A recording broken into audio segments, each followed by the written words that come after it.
Hello and welcome to the Subjective Space with me, Sindhu Rajasekaran. Today's guest is Ana Carrizales.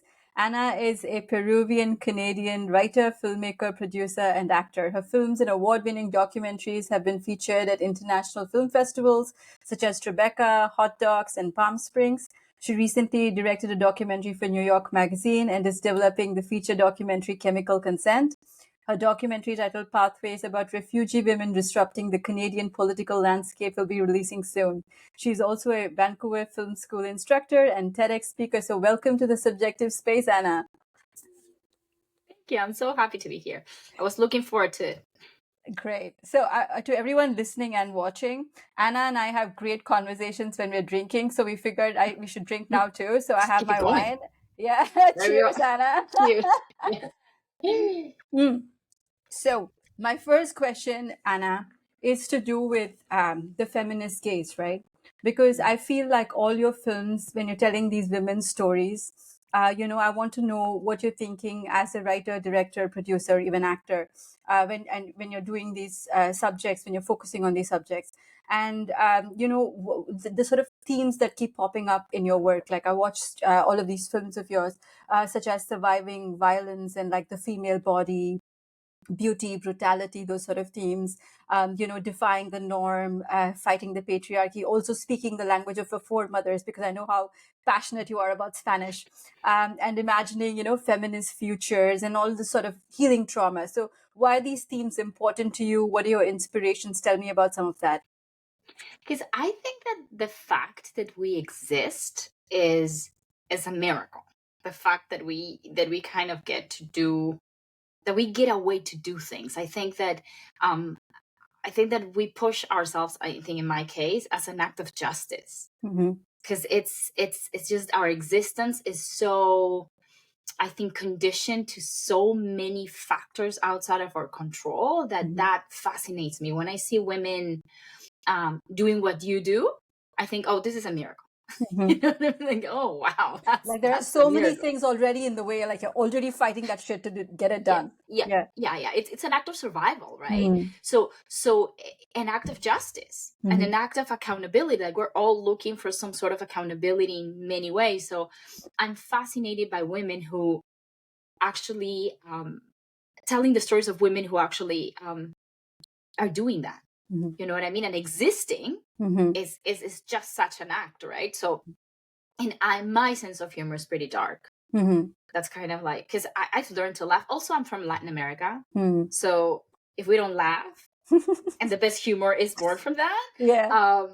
So I can't, even though sometimes I get like, oh, this needs to change, I always go default into dark humor because I think that's kind of like, if we don't laugh, what are we doing, right? So I think my work is a combo of those things, right?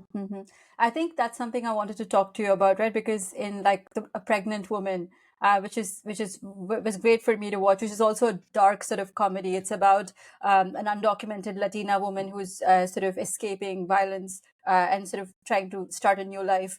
And in that there is a lot of dark comedy because it's such a dark subject. And in the beginning, you don't see, she has all these bruises, but we just look at her like she's like a, fashionable lady. And then as the movie progresses, as the film progresses, you see her bruises. And so that's very difficult to do, right? Because you're talking about such pain and such trauma, but you also have this humor. So what is it like for you? Like, how do you visualize these things? I mean, it's kind of this idea where I kind of like, and this is very interesting because I remember pitching the idea to a very big local filmmaking hub that helps filmmakers do films. And I remember pitching the film and people thinking like, why would you put women under that lens? Like, why would you have a woman who actually, responds with violence to violence? Like, we women don't do that. And I'm like, wow. I'm like, wow, this is very interesting. This is very interesting. And this is how the female gaze is, right? No, you sit down and take it. And that probably will define your compassion and kindness and nurturing, right? That makes us all very happy and disrupts nothing, right? Yeah. So for me, and I didn't get it funded in Vancouver. I got it funded in Toronto. Toronto came and said, let's fund this do shit. this. Let's fund it. Like, how much you need, right? But that's how I saw it. I saw it like as a visual. I think I wanted to make because the film doesn't have a lot of dialogue. I think there's 13 lines, maybe less. I think that we carry in our bodies our stories, right? In what we choose to say and what we choose to hide. I think, at least for that character, right? And at least the women I know, I think that we all have a little bit of that as well. So I wanted to peel the layers around the film, right? Peel them and peel them and peel them through visual storytelling and get to the root of it by when she opens the luggage and gets rid of her past. Burns everything. At the end, she's just not using the glasses, and at the end, just is so relaxed and so light and living because, she unburdened herself from all that violence and all that oppression, right? That's a beautiful way of putting it, like how you're saying that what we choose to hide and what we choose to show, and how our bodies really, carry all of that, not just our traumas, even our foremothers' traumas, right? Yeah. And it's really interesting because yesterday I was filming my next project, the proof of concept, and this one is being this is like some work that I've been doing for so many years, where I look at my female ancestors. Like I started doing an investigation on my ancestry on the female side, on the matrilineal side. Yeah. I think that's a better way of saying it. And what I found was, like, you can imagine, like, it was an interesting dive, right? So the way I'm portraying these women, because I'm using magical realism, is I'm loading everything on their bodies. Right? So as a visual, what you see, like, my goal is that when you see them walking together, you see their bodies and you're like, oh, I've known what you endured, but I also know your resilience, right? That to me is fascinating. Yeah. I think about this all the time with respect to, like, my PhD thesis and my research I've told you about queer women and queer pasts and all of that, and how bodies carry these sort of memories, and even in performance, right? Even in like dance performance and all of those sorts of art forms, also you carry these things are passed on: trauma, resistance, survival, all of that. Tell me a little bit about your Panties project, which was very interesting. It's a gallery project, right? So it's not really like there's no music or there is no there's no words or anything like that. But it's just all of these visuals of women in their underwear. And women of very different body types: pregnant women, thin women, bigger women, flabby women, whatever, So, and how they feel it, like they're touching themselves. So, what was that like for you to film, and how was that experience with the women themselves? Because how comfortable were they to do that, and what was that like?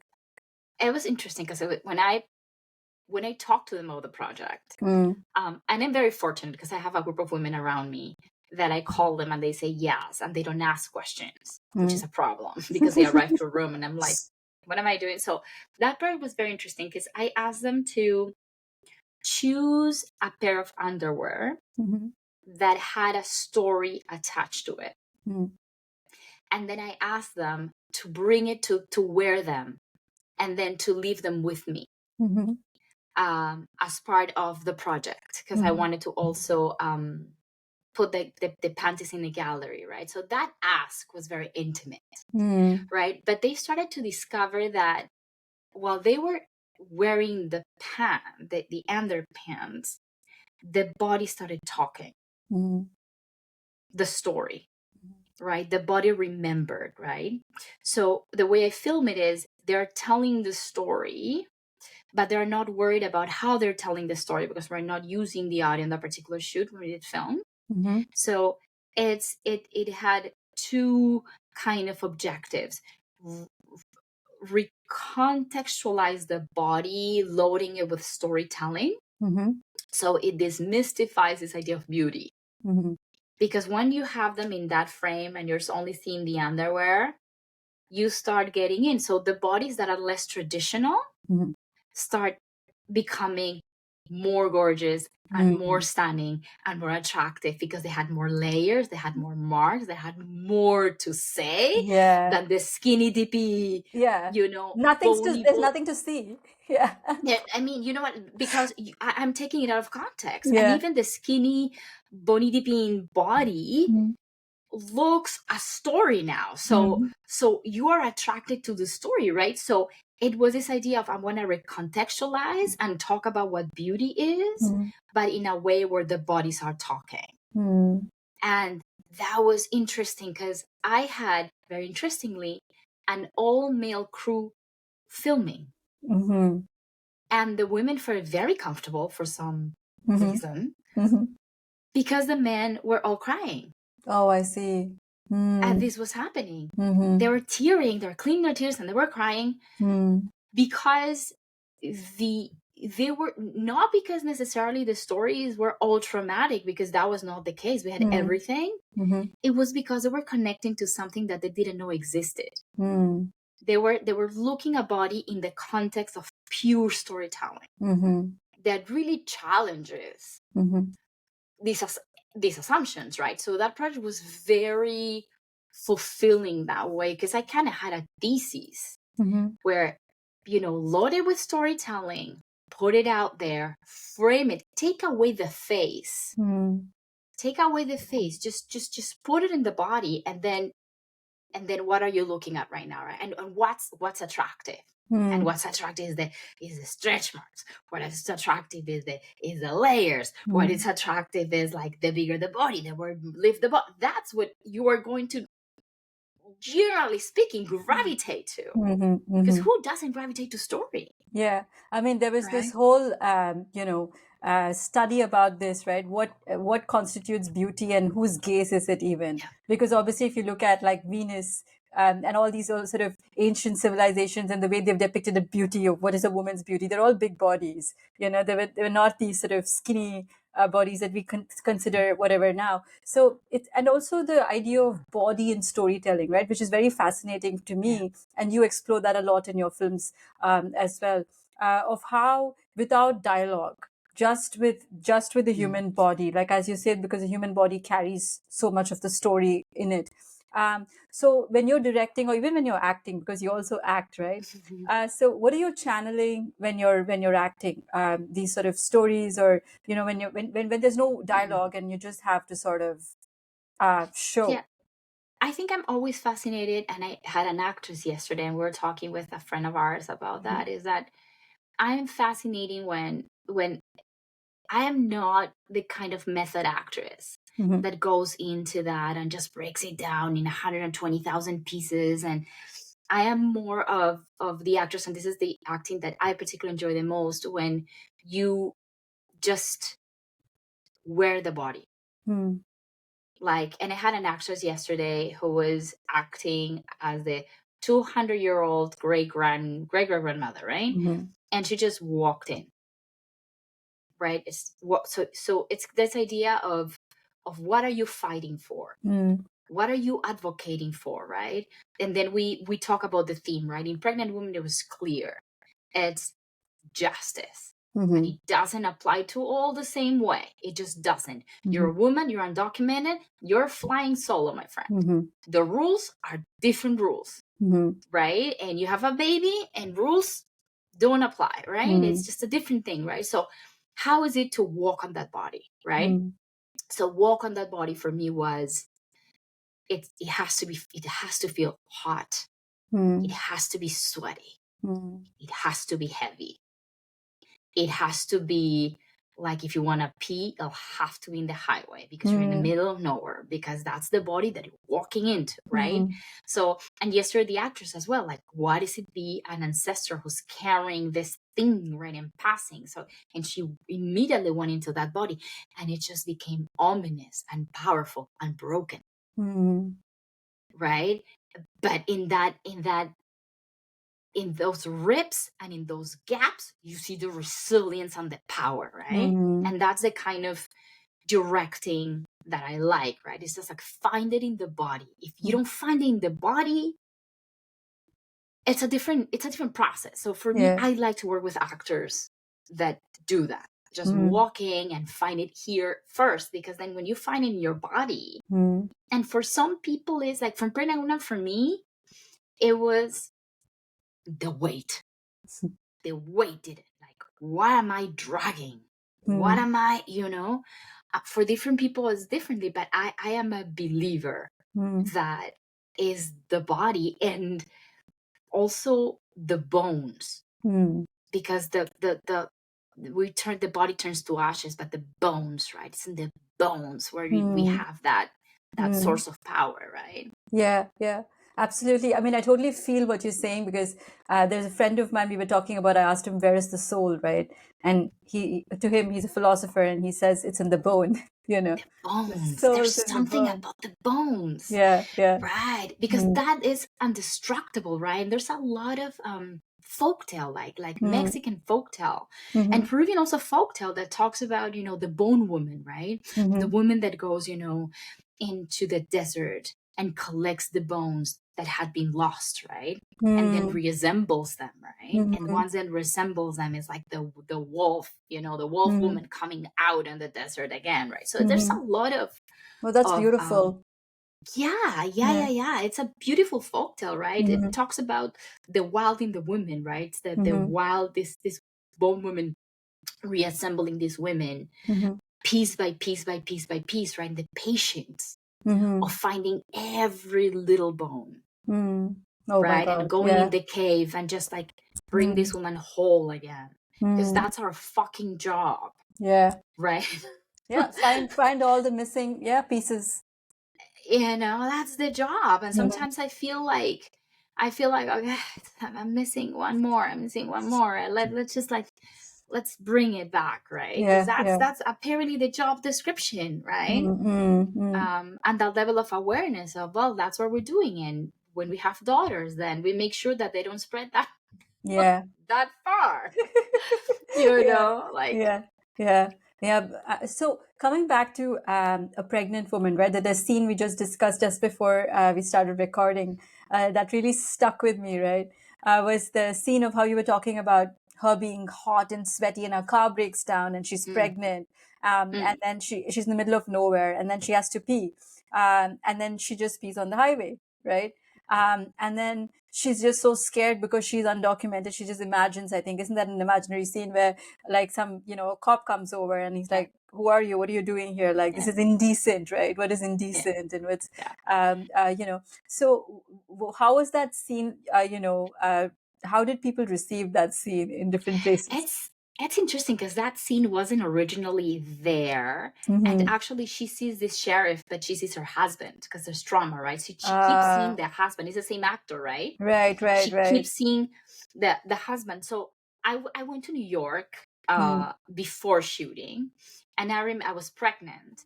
And I remember that in New York, no one lends you the bathroom unless you buy something. Ugh. So I found myself buying... And I needed to pee like every fucking... Yeah, of course. Can we swear? Can we swear here? Yes, you can definitely swear here. Okay, because I think I've been swearing from the beginning. So I'm like, dude, like I'm buying like this is the fifth tea that I'm buying. Yeah. I mean, not only I don't want any more tea, and this is causing me to pee more. Yeah. How much money am I spending? We're here all day. So it was just very frustrating. And also funny, but the wrong way, because I was spending like what, $4 per tea. I mean, how many more can I be buying all day long? So I remember like thinking, like kind of planning the film, and Arun, actually, my husband, brought up and said, because I had her walking in the highway, and just like with a freaking, big luggage. And he said to me, Ana, like, why don't you include up more things about being pregnant? Like for example, like this need of peeing that you had. And I thought, whoa, wait a minute. And I thought, okay. And actually, it was his suggestion at that point, which I'm very proud, because I'm like, oh, how evolved you are, like, on a good path. And I thought, oh, that's interesting. So if I kind of pair that with that intimacy, with that sheriff, stopping and thinking like, oh, what are you doing there? Like, she's clearly pregnant. Like, why are you even asking why are you even stopping? And why are you even asking the question? Which is something that I'm always asking myself. Like, right? So filming that scene was incredible, because the sense of vulnerability that I felt in that scene was very telling of how I imagine undocumented women feel exposed, and the kind of like lack of dignity and humiliation that sometimes, sometimes no, like mostly undocumented people go through, right? But also how ourselves being pregnant, like, I don't know about you, but I just thought my dignity is not gonna last. You know what I mean? I remember one day, and it's funny that you mentioned that, because I had Gabrielle at the time, and I remember one day going to a gear house in Vancouver. So a gear house is a place where you rent the gear from, and it's most likely run by men. Most likely. That's changing a bit, but most likely run by men. So my DOP said, Ana, we need a deal, because we had very few budget. We need a deal. So bring the baby. Gabrielle is so cute. Stand there. You don't have to do anything. And I'm just going to ask for the deal, because I know this guy. So Gabrielle was like, I don't know, like 2 months, whatever. So they pick me up. So I'm standing there with the baby. I'm wearing pants, and I'm there. I have the baby in the kangaroo. And then Greg is like, hey, dude. And he comes with beers, right? And hey, dude, put the beer there. We're shooting this thing with Anna. And it's the look at her, the cute baby, whatever. And I'm just like, totally selling this cute thing, right? And because I wanted to make my movie there, right? So it's like, I had a deal. And they started talking, and I'm there smiling. Oh, you direct, And then I feel pee from Gabrielle coming down my legs.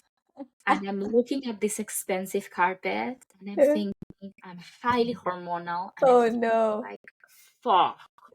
And the pee's coming and coming, and then I start feeling that some poop is coming, and and I'm like, wow, nice meeting you. And Greg is looking at me, my DOP, like, why are you, like, what's wrong with you? I'm like, I think we're done. Let's just, follow up my email. And I'm just like walking away, trying to walk like a penguin. And then we went to the car, and then it's opened the trunk, and you know what? I mean, we drove home for 45 minutes, and I was like peed and pooped, and I just arrived home. All sticky, and I'm trying to be an artist, and I'm trying to get my job done, but I also have a baby, and I'm just sticky, and it's an important meeting. So it's kind of like when I was filming, I was thinking like that sense of vulnerability where you're like, this is being a woman. No, this absolutely. is being a woman, and you know. I remember when you said this, how as a breastfeeding mom, I was also working as a communications consultant with corporates and startups, right? So that was tough shit, because, if you're a breastfeeding mom and you like have to work, and you're like, sometimes you're breastfeeding while working, you're like taking breaks between breastfeeding to work, it's like, and you're just covered in like your own breast milk. It's like, it's madness. It's sticky shit, and it's hot. So I'm glad you had that scene though. And also the scene where she has the stairs to climb as a pregnant woman, and you have something heavy, or you're like a new mother with a baby, and it's just so tough. You got to take all that shit up, like, it's just metaphorically and like physically, right? So great. Let's talk about your next project, which is sort of an ongoing thing, Prayers for Dawn. Which is it's like a web series, or is it like an online series, right? It's the prequel for the TV show that we are developing. So it's kind of a proof of concept. Yeah. So this story sort of, I'll just say the story for those listening. It's upon receiving a prophecy from the Virgin Mary, and with the support of her fellow women, this woman, she seizes control of the cult's leadership from her violent father and leads an all-female army to wage a bloody war against evil forces. It's called Prayers for Dawn. So it's on Instagram, and there's a website too. So people listening, I'll put it up. You can go watch it. It's really cool. So can you tell me about how this concept came about? I love all the blood in it. I love the fact that it's the patriarch or the father figure that she has to, get out of the way, because people always think that, it's only with like men and their sons, right? Where they have this sort of war going on, like also with women and their dads. Like people don't get that. They don't even think that's like, they're like, oh, everyone's a daddy's girl. Sometimes no, man. Like they're like No, really no, trying no. to, fight that thing, right? So how did this idea came about for you, and why the blood? I think that I've always been obsessed about cults, like obsessed, like that, like obsessed about this idea of, surrendering your agency, right? And trying to understand to what, right? And why are these figures becoming so powerful? And normally if you look at cults, very little has been written about female cults. It's more of male cults, and this idea where women are victims and passive, just their bodies oppressed and to the service of the procreation, and kind of just keeping the cult alive through numbers, right? Produce numbers, right? So I was always obsessed by that. But at some point I just looked at these male cult leaders, and it's just a repeat, like play, repeat. It's the same thing, right? So I thought, you know what? A female leader would be much more nuanced. And I started looking at female cult leaders, and I'm like, yeah, that's it, right? And this idea that came really in pregnant women, where when I was pitching this, they told me, no, a woman would never do that. And I'm like, first of all, yes, look at your prison system and look at the Vancouver East Side, but we're not gonna like really unpack that, because you should know. But also, we're not also great. We lie, we cheat, we are complicated, we are people. True. Like, do not put me in this box of perfection. I'm not gonna meet your standard. And why should we? Like, what?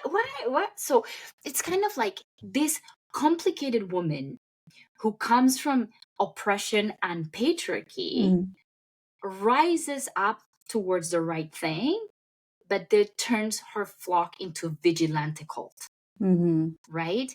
And goes after ridding the world of the evil of men. Oh my God. Because right now it's not the Father, Son, and Holy Spirit. This is about, it's a different game. It's kind of the mother, and we own the garden. The garden, and there's a line there where she says, the garden is ours at last. Like, you take it, my friend. Yes, take it. Right? You take it, and then the complexity to get there.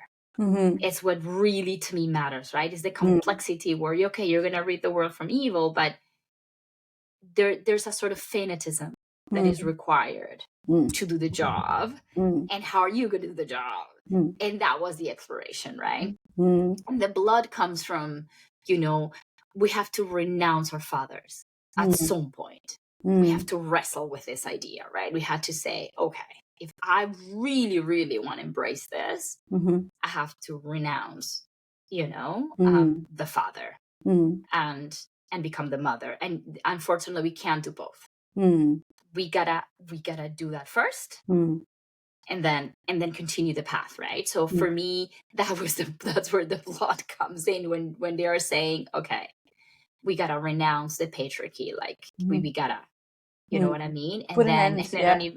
And I don't even want to tell you what they do with the bodies, because that's kind of on the second episode. But okay. I mean, and so that not the second episode, but that's that kind of the sequel, right? Where we really start the TV show is like what they do with the bodies. It's kind of amazing, because I like to work with metaphors, And I'm like, oh, this is great. Yeah. Okay, so don't tell us yet. We'll watch the show. But yeah, because for them, it's not blood per blood. I think what Dawn, the main character, wants is to purify. Right? She wants to purify, right? And how she wrestles with that, it's very particular to that woman, but it's not a perfect woman. And some of the things that she does are freaking unredeemable. But I think that in cults are interesting because it's where love, compassion, evil, politics, and religion meet together.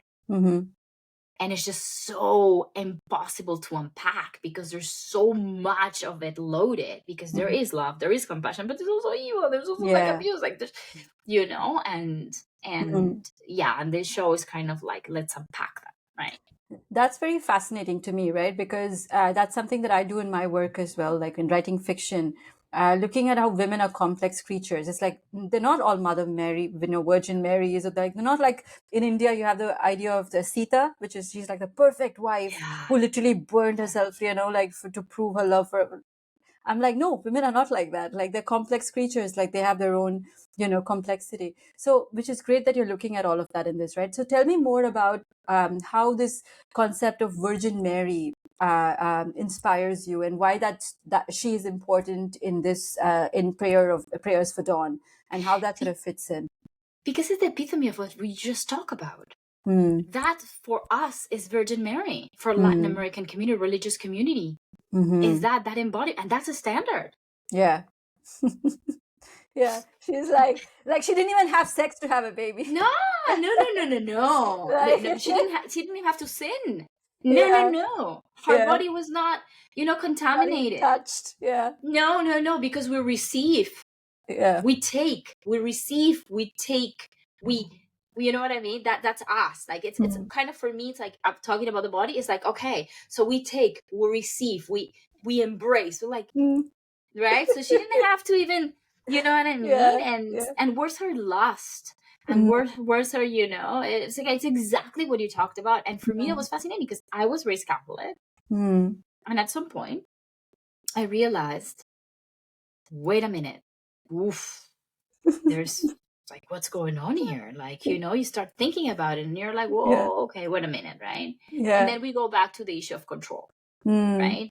And I think we've talked about it last time I saw you. Like, it's like the means of control. They're more sophisticated, some are sneakier, something is more like openly oppressive, less oppressive. Like, I mean, it just different flavor, same-minded, right? And I think that Virgin Mary, with all due respect to the people who appreciate, it fulfills that mission. I went to a Catholic convent, so I know the Virgin Mary is like, and I was a lesbian when I was in a Catholic convent. Amazing. So that was a great experience for me, I must say. So very conflicting. I mean, like, I'm being existing in that space. It's very complicated. It's an all girls convent, so it was great in one aspect because there are all these girls. Totally. But on the other end of the spectrum, it's like, what the hell is happening? Because it's a Catholic convent, right? So I know exactly that space and what it sort of entails, the purity. And I don't know who your listeners are, because I probably am gonna get like, oh, what did you call her in the room? But I mean, if you look at Mother Teresa, right, and we really look further into her, right, she made punishment. She glorified punishment. Glorified it. At the same time, she was taking money from dictators around the world. And that's the closest to Virgin Mary in modern times that people had been. You know what I mean? Like, recently there's been a lot of controversy about her as well, because a lot of stuff has come out, and I mean it's problematic to glorify anybody, even Mahatma Gandhi, right? The guy, the father of the Indian nation. He sexually abused so many women in his ashram.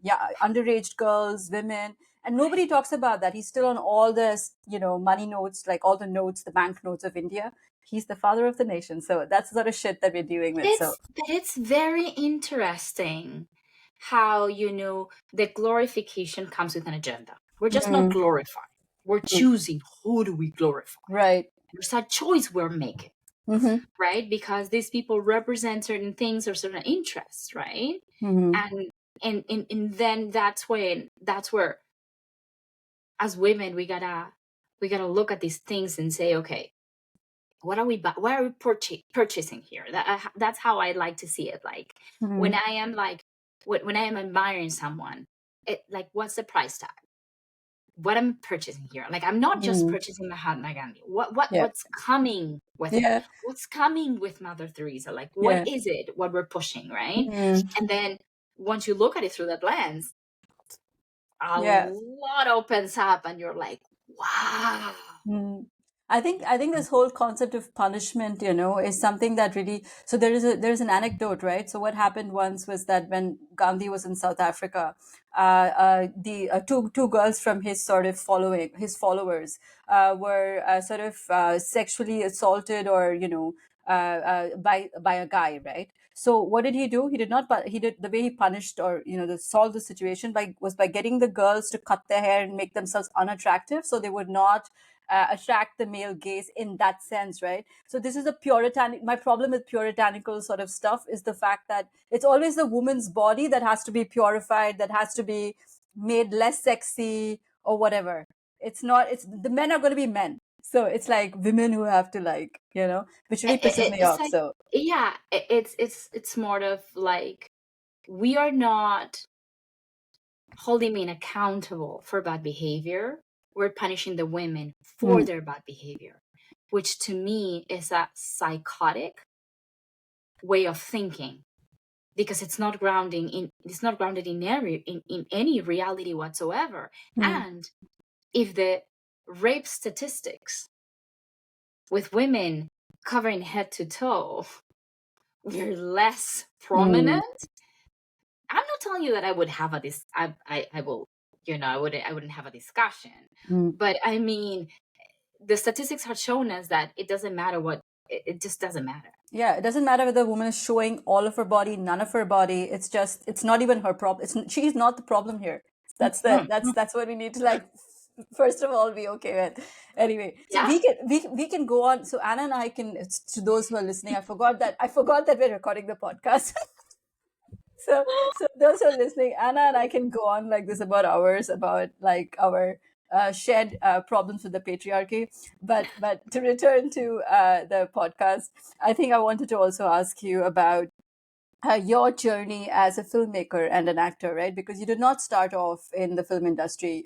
You had a whole other career before this. So can you tell us a little bit about that career and how you came into filmmaking?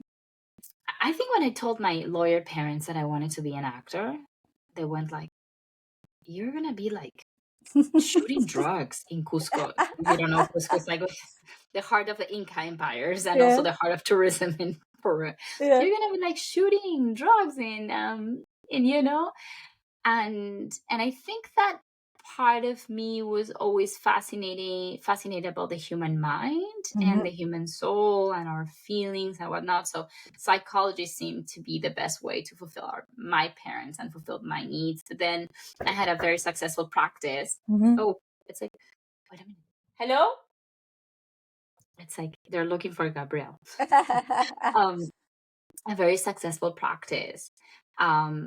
But I wasn't doing the practice didn't allow me to go outside the box in terms of what I wanted to explore. Just give me a minute. Sorry about go ahead, no worries. That was totally I will just keep the people listening entertained.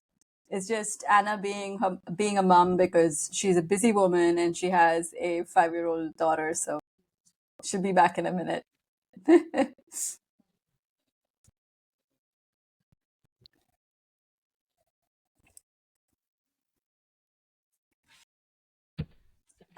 That's okay. It's so sweet. Yeah. They just gave her like a birthday present. Aww. Yes. What were you talking about? You were telling me about how you quit psychology too. You didn't really quit it, so you brought it into filmmaking. Yeah, so it was just like I this is not what I really want to do. So I kind of switch into what I was supposed to be doing, which was storytelling. So that's how. But I'm extremely thankful for the experience because it gave me it's funny because in psychology, and I worked with many psychiatrists, right? And I saw their work really close. It taught me to understand that, with the caveats, obviously, that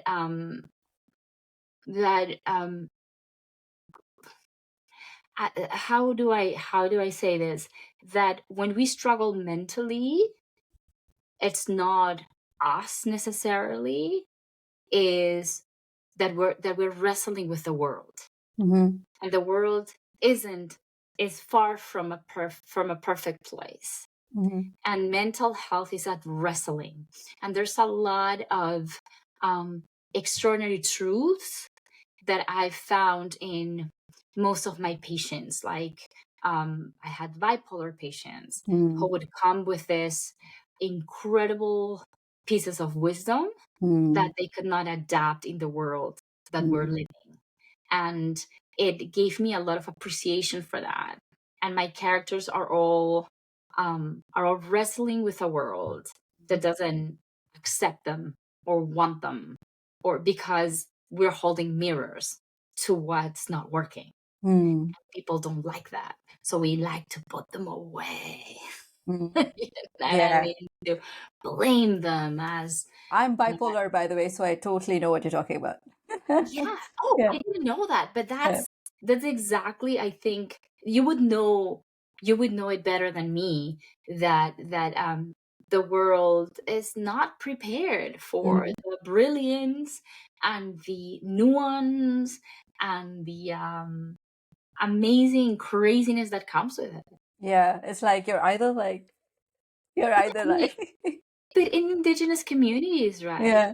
What is it, right? It's just the person with a mental health is celebrated Yes. because it's a symptom of what's not working within us, and we fear those people. And you may have found yourself in situations where people are threatened by you, or people are like, oh, what's with her opinion? Because you're holding that sign of freedom, and they feel like, I can't hold myself to that standard.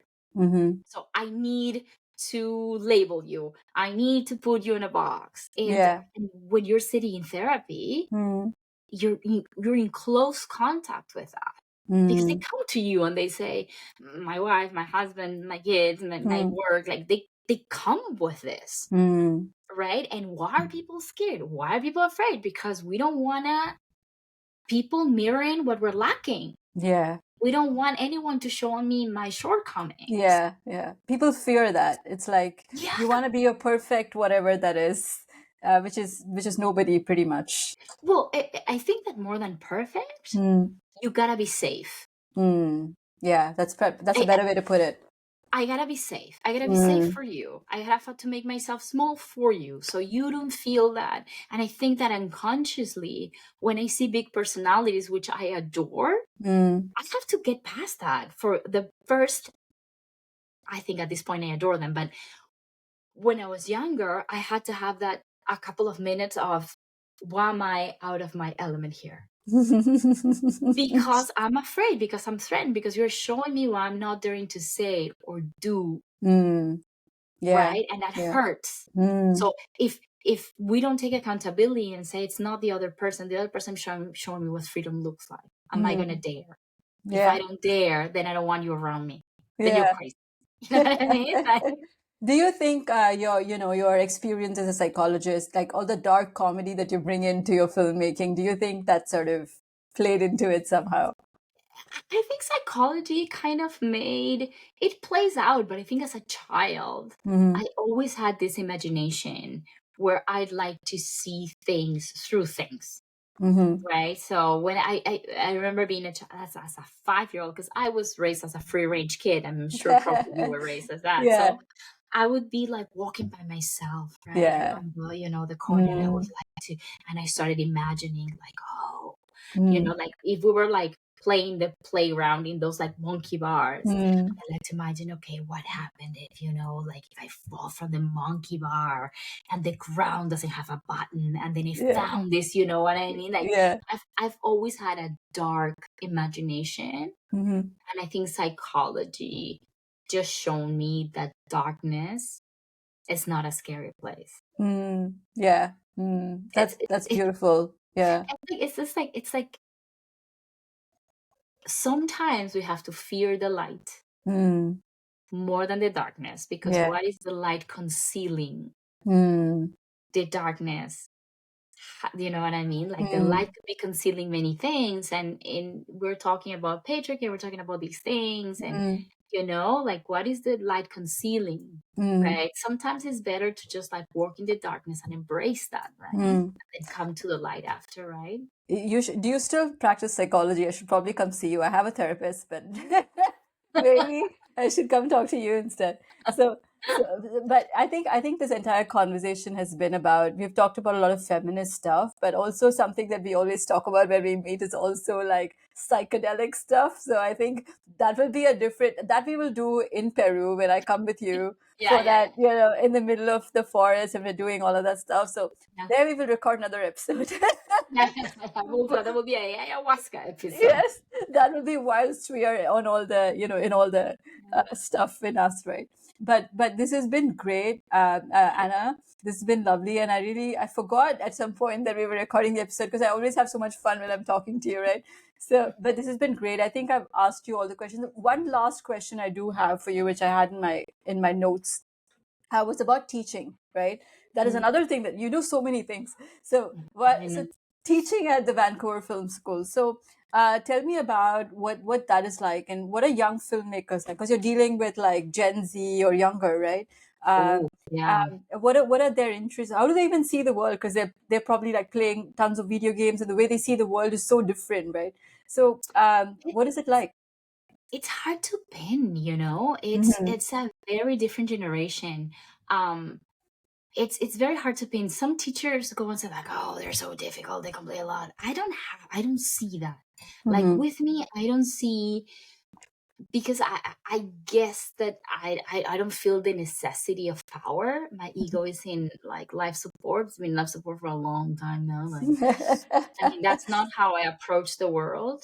So I meet them where they're at. But it's a generation that I think is overly anxious. There's an existential angst Mm-hmm. that is, it depends on the level of awareness, but I think it's in the back of their mind. There's a lot of existential angst. Mm-hmm. And I think their bodies are acting out that. And it's some of them are overprescribed and Mm-hmm. overdiagnosed. And they're very they look fragile. It's not that they're fragile, but they're very aware of the ways the world is affecting them. Mm-hmm. So that's one aspect of that generation that I see. Mm-hmm. But the other aspect that I see is as a generation that's fiercely protective. Like they Mm-hmm. gang up. Like if you touch one of them, I mean, touch, it could be like misgendering Yeah, one kid, right? If you yeah, like misgender one kid, the class will come out and say, yeah, wait, like, yeah. stop there, right? That's good. It, Yeah. it's a good thing. Like Yeah. if one of the girls has an issue or someone looks at Mm, them in a very, like mm, masculine way and that's mm, threatening, they gang up, right? So it's that mix of sublime compassion mm, and sensitivity with existential angst and mm, concern about the world. So it's a very complicated generation, because I don't know you, but I was taught to shut the fuck up, mm. do what you need to do, Yeah. don't question authority. We Yeah. are your parents. You don't like it, that's the door. Yeah. Like, Mm. I remember saying one day to my mom, like teenager, I hate you. I'm gonna do something to myself. And my mom opened the window and I said, okay, just jump. Like right Oh now, my because God. I don't have the time, right? And I think this generation is different because they're looking for a platform. They take the platform. They want to talk Mm, about it. They want to like say what they think, right? mm, But look at the world that they're inheriting. mm. And so some teachers like, I don't know why they're so like this. And I'm like, dude, have you looked outside the window Yeah. lately? There's fires. We cannot even breathe. Yeah. I mean, like, so it's a very complicated generation, but they do have this idea of community that we did not teach them because the community has been destroyed, I Yeah. think, in many ways, and they are recouping that. So I, as a teacher, hold on to that, and that's where I meet them. Right. And when they are anxious or they are having a breakdown or whatnot, I let them. I let them have that. And if you let them have that, then they're in class. They just want to exist, right? Yeah. Oh my God, they just want to exist, right? So we just like have to let them exist and do something that's crazy, which is like, can your education be self-directed? Yes, it can. What do you need? Yeah. Right. Yeah. But it's complicated. It's very complicated. Yeah. I'm very excited to see what sort of stuff they produce, right? Or they direct in the films that they're going to make. But it's a mixed bag, right? It's a mixed bag. It's hard to pin, right? That's the thing about this generation, right? And I think they're proud of that. That they're like, you have a kid doing superhero movies, which is not what I kind of love, but they just love doing it and embrace it and very excited about it. Yeah. You have a lot of kids doing mental health, a lot of exploring sexuality and gender, lots of that.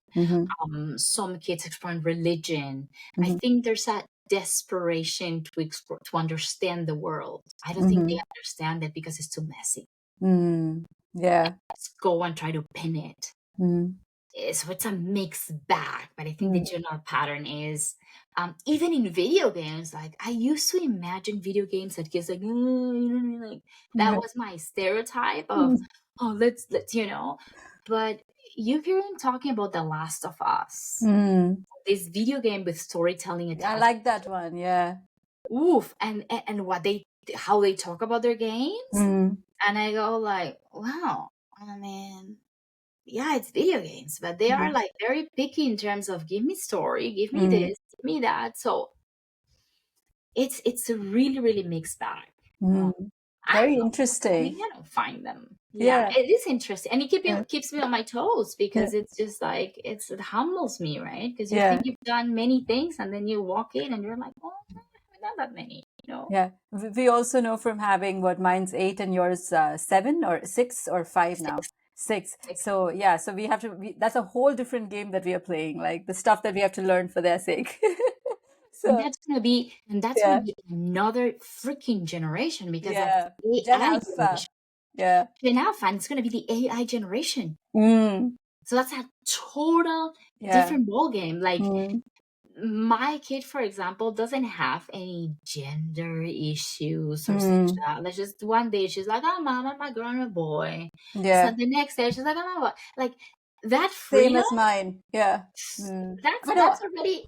Please, that's for me. That's like I'm so happy that my child has that because that's led me to write all my books, because all that anxiety. But I'm like I'm glad my child does not have that anymore. So yeah. So but anyway, that's past, right? Yeah, that's done. That's like box ticked, gone. Yeah, but we are facing these other technological issues that we'll see how they're gonna like shape their brains, right? Which is I did want to say that when you said AI, right? Because there is this whole thing about the internet now that it does not show you fact anymore, right? So when you Google something like, it's so funny, Arya Googled alligator or something like that the other day, right? And in her mind, it's not like things are real, as in for her, things real means a different thing altogether. So she saw a cartoon picture or like a picture of an alligator. She thought that was an alligator. So she didn't know alligator was a real thing that.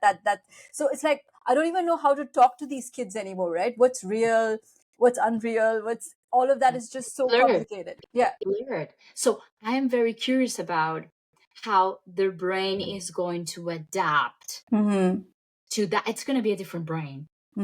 it's going to be a very different configuration. The mapping is going to be so different. I'm very curious to see, because as parents we can do so much. Yeah. Right. So it's kind of like, what is this generation going to look like? And I don't know you, but are you close to my age? Because did you know the world before internet?